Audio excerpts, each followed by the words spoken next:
Welcome to the Hastings Shadmary Show. I'm Andee Hastings. And I'm Mali Shadmary. Together, we own Hastings Shadmary, an Atlanta-based law firm specializing in family law. This is a space where we talk all things family law and all topics that touch the area of family law, from divorce to custody to self-growth, personal empowerment, and more. We bring you the truth, from our wolf pack to yours.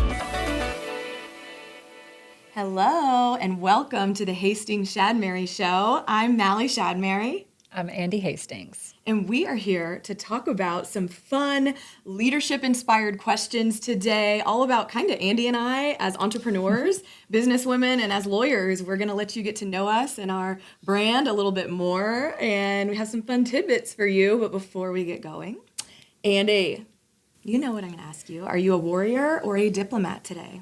I think I'm a warrior today. Okay. I don't know if it's because Mercury is in retrograde for 3 weeks. I don't know what it is, but everybody I feel like right now is losing their minds. And it brings out that kind of fierce, protective energy in me, and it feels like it's a little elevated right now. So Get it. Definitely in a warrior mood. How about you? Warrior, diplomat? Definitely warrior. And I totally agree. So I've been texting Andee, and like anytime something annoying happens right now, I'm like, thanks a lot, Mercury. Thanks, retrograde. Thanks, retrograde. Just so many things. Definitely warrior for me, because I had the privilege yesterday of going to court with a couple of our lawyers. 2 different lawyers had trials going on in the same courthouse in Forsyth County. And I got to go to one hearing with Emily, one of our associates. It was a motions hearing, and it was so difficult. It's one of our most difficult cases, and we're so passionate. We are about all of our cases, but Emily shined, and she had been preparing so hard, and we had worked together as a team, all of us, just practicing in the office and going through things, and it flowed beautifully, and we had a great outcome for our client, an outcome that just gives you chills for what we got for her. And truly, still a long battle ahead, but excellent situation for Hastings Shadmary, for the wolf pack. And then a couple minutes later, we finish up with those clients, and Lisa, one of our other attorneys, was down the hall for a TPO trial. And so I got, again, the privilege of getting to walk in and see her mid-direct examination of our client, and Lisa's just, owning the courtroom beautifully. She's such a master, and I think all of our lawyers are. They love being in the courtroom, and it's so nice to be surrounded by that when that's always been us, Yes. And I'm like, wow, like this is so empowering to get to see now our attorneys working their magic out there. And all of us have a little bit of different styles, but they're just as powerful. So yes, I got to see Lisa in action and our sweet, precious client. And I got to see closing arguments, and they were fabulous. And that was just such a treat to get to see the Wolfpack in action. Somebody in the courthouse, when another lawyer was like, what, are y'all just bringing the whole firm here today? I'm like, no, honey, this is not all, but I know it's a big presence for you. So warrior for sure, because you're in battle mode when you're in court, and we back each other up. And I think that's relevant for some of the topics we're going to get into here in a second. I think so too. So we're just going to ask each other some questions and share our insights with you. So I'm going to start with the first question for Andee. So it's kind of broad. How do you define success? So I know a lot of people feel differently about this. To me, success is making the people around me feel safe. And that's always been a measure of success for me, whether or not it's personally or professionally. Mm-hmm. And whatever the other details are of the situation, whatever it is, mm-hmm. if my people feel safe, then I have succeeded. Okay. What about you? Well, I'll tell you, girl, but wait a second. Oh. I'm not going to let you get away with just that. Okay.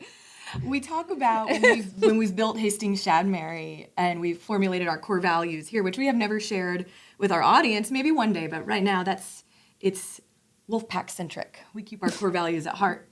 And anyway, we've talked about this preternatural sort of drive to be protectors. Yes. And I know that stems from what you were just saying. Talk to me about that. What is the preternatural, I call it drive or need to be a protector? What is that?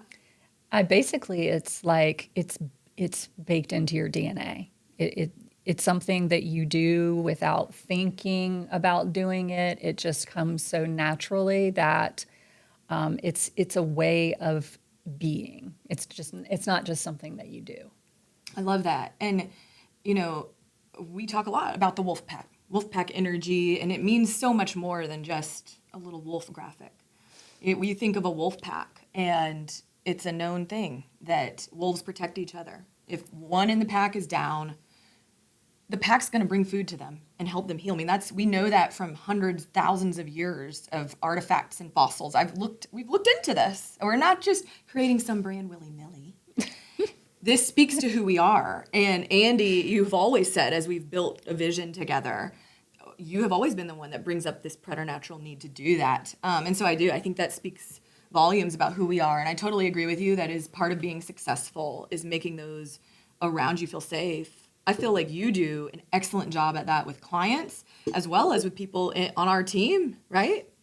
Well, I try. Yeah. So Well, as your teammate, I'll tell you, you succeed. it's important. It's important that everybody feels safe. And sometimes, it's like you're talking about, we're in relationships with one another. We're like family. We spend a ton of time together. We all have good days and bad days. Somebody gets upset or their feelings hurt. And, as leaders, which I know we're going to get to, actually maybe next, part of our responsibility is managing that and protecting everyone in the process. So we've really been working on that over the years, I feel. Yeah. And trying to implement that in a real way. Yeah. So I'll quickly define, how do I define success? And then we'll go to the leader one. I define success as knowing that I put my all into whatever it was. I don't care it's not that I don't care what the outcome is. I typically am going to generate good outcomes because my heart is in what I'm doing and I'm fully invested. And if I'm not, no, the outcome's not going to be there because I half-assed it. For me, success really is, as long as I know I went to the table and I did everything I could, I had integrity, I put my all into it, that's success to me. Even if it's technically a loss, what else could I have done? Right. If I go to the table knowing I carried myself the right way, I was balanced, that's how I define it. There's not a monetary value to success. It's who you are in the world, what you contribute to others. There's elements of, did you make others feel safe? Did you walk away from the situation leaving people better than they were before that situation? To me, that is all inclusive in that notion. And I think a lot of people would define success as the money, the appearance, whatever it is. And that's just ass backwards. You cannot get true success if you're not in it for the right reasons. And karma's a thing, integrity, authenticity, all those things are real. And then in the context of family law, if I were getting a divorce or had my custody issues on the table, that's my everything. That's my baby. That's my money. I would need a lawyer that I could trust that was going to handle my case how, I would want to be treated. I am handling my clients like I would want to be treated. 100%. So that's success to me, and I don't think I could live with myself if I didn't do the right thing all the time, even behind closed doors. That just gives you an icky feeling. My spirit cannot jive with that. 100%, and that is definitely you through and through. Thanks. Okay, next one. Okay, next one. What makes a good leader, Mali?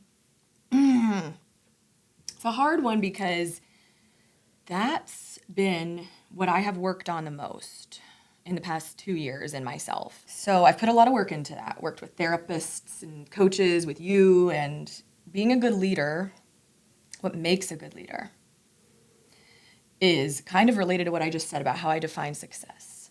It is a good leader is going to carry themselves how they expect their team to act. They're going to practice what they preach. They're going to be consistent. They're going to follow through. And then there's other traits that I consider important, like they're going to be patient. They're going to be understanding. A lot of times the leader has to be the bigger person. And when emotions are involved, that's very, very, very hard. I used to be very please, just leave me alone. Let me do my job. Please. I don't really care about the feelings. But I quickly learned as we were growing Hastings Shad Mary that that's just not who we are. And if we were going to create a place for legal talent to just grow and great results to happen in our society that we can provide, there was no way we were going to create that unless we as leaders were very whole. And I guess it brings me to the point of vulnerability. We had to dig deep, me and you both, Andee and I both side by side have worked hard at this, and we do every day. Like understanding what makes us tick, what hurt us in the past, how can I work on healing myself and be my own safe place while also being the safe place for other people. And some days it's very hard to be having a rough day and know that, because a leader knows that your tone, your intensity, your pace, you're going to set the tone and the pace for your team. It's how it works. And it should work that way. And in return, your team picks up from you. And then they inspire you too. And you start to feed on one another. And then you're just rolling. We have that here. We do, but we're very perceptive. And Andee and I are able to be perceptive and in tune with ourselves so we can be the better leaders because we work on ourselves. And I've had to do things like work from home once a week. Literally take it down a notch, not be around people for a day a week because I know I'm at a level of emotion that I'm going to set people off or whatever it is. So just being aware, working on yourself, that's what makes a good leader to me. What about you? So I've been working on this for, I feel like, a long time too. And I think my idea of this has evolved somewhat, but the example that I've always had in my mind is my dad. He was an officer in the military and accomplished incredible things. And by definition, he was a leader. But the things that I took away from and I've tried to embody and develop, I really credit to him because he is kind but firm. He tries very hard to understand the people around him. I think that one of the things that's important as a leader is to try to give the people around you the benefit of the doubt and read the best of intentions and what they're trying to accomplish. Because sometimes you can have somebody who's doing a great job, but there's something that's just off and wrong. And sometimes as a leader, I think we just have to remind ourselves, this thing that's off and wrong, even though it is, they're working so hard just to do the best they can at their job. And I think taking into account the humanity of the people that we're charged with leading is huge. And that's something that my dad does innately. And so I always aspire to that. Mm-hmm. I do think it's leading by example. It's trying to understand people, understand where they are, meeting people where they live, emotionally. And it's a lot of work. And some days, we all have our good days and our bad days. And some days when you're just tired or you didn't sleep well or you're a little under the weather, you have to dig deep for that stuff. And I think that's a responsibility of a leader too. It's like you said, leadership can be a little bit isolating. Oh my gosh. I've never felt lonelier than I have in the past year. And I've also never had as much success as we've had in the past year. And it's interesting how loneliness can pair with that. But then it's nice because I'm never alone, and we work with some other leaders that help us. But yeah, that concept of loneliness, I totally relate to that. Yeah, it can be really isolating because, it's a common human emotion when something challenging happens to be like, well, but they said this or they did that. And so I did this and I did that. And, we all do that. We're all human beings. But as a leader, you have to hold yourself to a higher standard. You don't get the luxury of acting out of emotion in a moment in time with your people or anybody that you're responsible for. And so to me, the more that we are able to perfect that, I think the more effective that we can be. Okay, next question. I'm going to skip around a little bit. Okay. How do you deal with fear and doubt? charts, graphs, with which I will destroy. Charts and graphs. You do. Data. The way that I deal with fear and doubt and the way that I help other people deal with it is I arm myself and I arm other people with information. I think one of the things that we deal with the most in family law, especially for our clients as they're coming into it, it's all the things they don't know. It's all the things that they're afraid of, things they've read on the internet, or this friend or that friend has said, or a friend of a friend said they had this situation and this is what happened. And so there's all these fears, and some of them have been kind of created because we all do that. And how I deal with that is I attack it with information, and I want to know everything. Somebody that I've known for a long time calls it turning the prism. I'm always turning the prism to see every aspect of a situation, to understand it, and then that's how I end up moving into it and attacking it. Like I find, what's the worst case result in this, and how do I back away from that? And if I can deal with the worst case result, then I can deal with everything short of that. Love it. So it's just, to me, it's just developing understanding and gathering as much information as possible. And like I tell my clients in cases, it's being an information detective. So yes, I do. I love that about you. And that's so true. Just so deeply analytical. And Andee is definitely someone she's going to have a plan for everything. There's nothing you can't solve. And I think that pairs so well with me, because my answer to that, how do I deal with fear and doubt? Those things are just not an option for me. It's not that I'm not scared of things. I'm scared of spiders and all bugs, really. So my little brain went in two directions. Like, sure, there's the little things I'm fearful about in my life. I'm really not. From a young age, I had to learn to go into the courtroom. You cannot be fearful in the courtroom. You cannot be doubtful of yourself, your case, your strategy, or the law going into that courtroom. Even if the facts are not in your favor, maybe the law is not in your favor, okay, I'm still going to win. I will. You can't be frivolous under the law. There's a difference, okay? I'm not talking about you just take something crazy and you be reckless. That is not what we're talking about. No. But I learned from my first trial on, I had so much self-doubt when I became a lawyer. I had self-doubt through college that I could ever be a lawyer.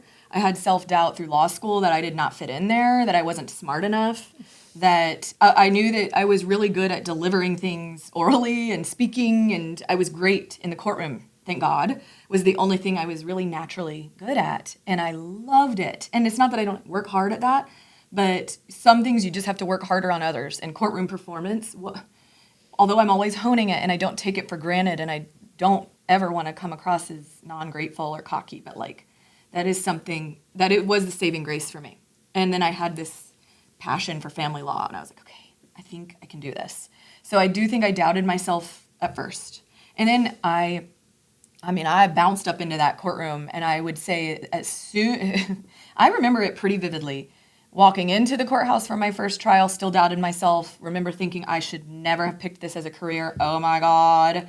And then as soon as I stood up in the courtroom, that just went away.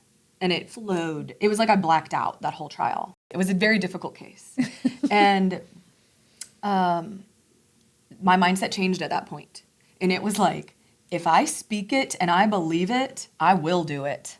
There's no other option. So fear and doubt for me, I just have blinders on. I just don't accept it. In fact, give me something you think I'm going to lose. I will eat it. I will eat it. The other day, a lawyer in our office, we had a rough situation.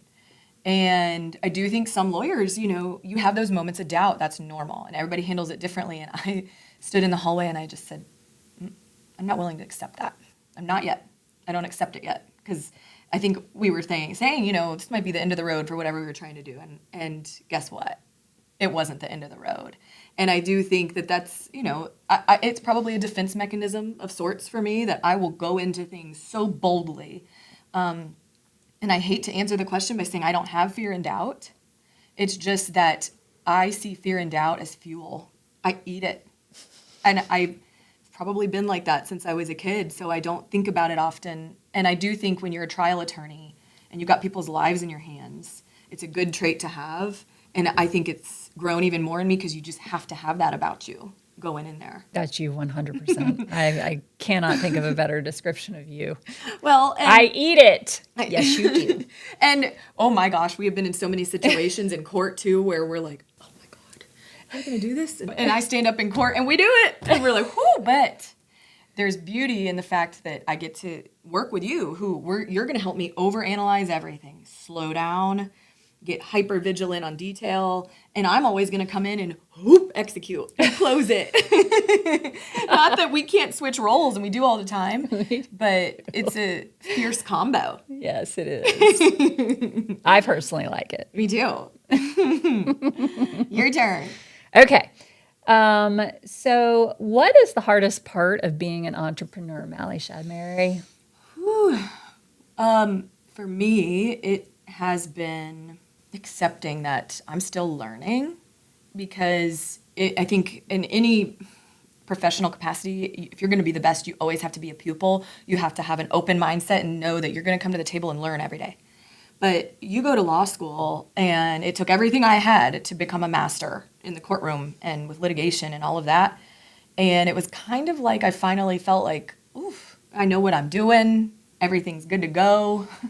And then entrepreneurship, which is the biggest honor in the world, and it's a big responsibility, and it is very difficult. And I think that's been the hardest hurdle for me, was understanding that, hey, remember when you were doubtful as a young attorney and scared going into the courtroom, but you mastered it by grinding like day in and day out, just obsessed?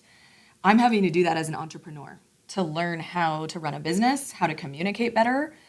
So many things that I never in a million years went to law school to try to do. Very humbling. So that's a really personal one. Entrepreneurship for me was a huge journey, mentally, spiritually, all of it. What about you? What's the hardest part? All of it? I mean, I love it. I me think too. you were saying this before too. They don't teach you how to be a business person in law school.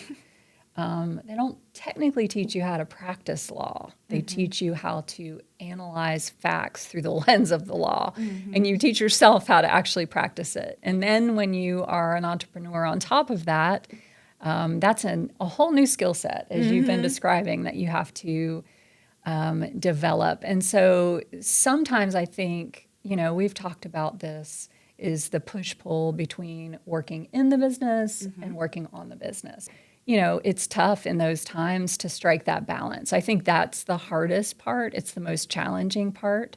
And it's something you just have to learn through experience, because like I said, nobody ever taught us this. Right. So It's like you have to, for me, I almost have two identities. And yes, they fall under the same realm of Malidom. But like, I mean, I have to be a trial attorney, and then I have to snap out of it quite quickly and go back to entrepreneur mode. yes. Okay. What do we need to solve here? The heat's not working in the office. Oh, blah, blah, blah, blah. Oh my God. So many things. I don't know Can't why print that to was. the color copier, and we have 80 color exhibits.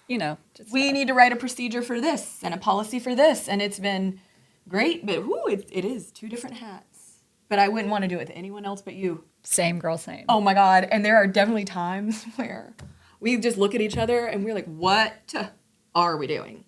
What are we doing? We're just sitting there with our notes like, okay. Sometimes we say, let's sleep on it, talk about it tomorrow. I think we did that yesterday. Yeah, we did. Okay, I have one more question for you. Okay. We'll do, what routines do you follow each day, if any? So I have a weird routine. I get up every morning. I immerse myself in Financials, business stuff, and also catch up on, what's happened overnight with our clients, checking email, all those things. But I have this pattern that I do every single day. And part of the reason I do it like that is because, when you're dealing with financials, you got to be very focused, can't have interruptions. And so I do it then. And it's not to say I don't deal with it throughout the rest of the day, but I deal with the things that I really need to be focused on first thing in the morning. And then, I start my day here after I've started my day here at home, and it's off to the races pretty much all day. I insist you have to eat lunch. Yes. that is part of my routine. I know that sounds very weird, but tired minds make bad decisions. Yes. And then at night, I try really hard to decompress. I'll read a book. I've started drinking tea. Love it. That's kind of I'm quiet at nighttime. I think routines are so important, and it's become even more important for me in managing more people and having new responsibilities and having to keep myself straight. And humans are animals. We are built on making habits and good habits. And if you fall from your habits, everything can slip. You start to get more lenient on yourself. And so I do constantly try to keep in touch with myself about what are the good staple habits and things that you're doing for yourself that keep you running like a machine. And so for me, on the daily, I'm waking up usually around 5 or 6. I am getting in, right now, my workout routine entails a good bit of cardio, but even if it doesn't, my morning is going to start with getting some steps in and getting movement. I try not to look at my phone right when I get up, at least 30 minutes. And I do my best hard thinking work early in the morning. So if I have trial prep going on or whatever it is that I know by the end of the day I'm just going to be too exhausted, I will knock out the hard stuff first thing in the morning. And then I've already started my day off with a win. And that's huge. You never want to set yourself up for habits that you know is too much, because then you're starting a habit of accepting failure within yourself. So it's really important to set small little habits, not the all or nothing approach, build up slowly. So that's something I adhere to. And I do my big work in the morning, typically before I come into the office, or I'll get in here earlier and do my work. And then my day at work is wherever in the world that calendar has me. And I'm not always the master of my calendar. People need us at different places at different times. I've struggled with that. It's hard for me to find dedicated time to do Mali work. A lot of times that will happen late at night or on the weekends. You do that too. But I've gotten better at protecting that. I try to leave the office around 5 every day. I lived a life where I was working till 7 p.m., getting into the office at 5 a.m., working every weekend. And yes, that taught me how to just crush in the courtroom. I don't regret it, but it's not sustainable, not healthy. And so I try to leave at 5. And then I have my evening time, which I choose to spend lifting weights. I just disappear into the gym. It's not every single night, just depends on the week. And then I'll have social plans and things if I go on a date or go out with friends in the evenings. And I have learned what my body feels like when I just need to have a hermit night, as I call it. And I am known for a Friday night to go get a lift in real quick, go home and order so much sushi all to myself. Eat it, want more. I mean, I want sushi. I'm a Friday night sushi person too. What? Because we have great taste. We do. But anyway, that's kind of the flow of my week. I have so much more I could share, but that's that. So we hope you guys enjoyed it. We just wanted to let you get to know a little bit more about us and our philosophies as we continue to grow and get ready, because a lot more cool things are coming. Can't wait. Please be sure to like us, follow us on all the things, Facebook, Instagram, TikTok at A Hastings Shadmary. We are also on YouTube, Spotify, Apple. So come, please follow us, like us, give us a high rating, okay? Thank you, and we'll see you next time. See you next time.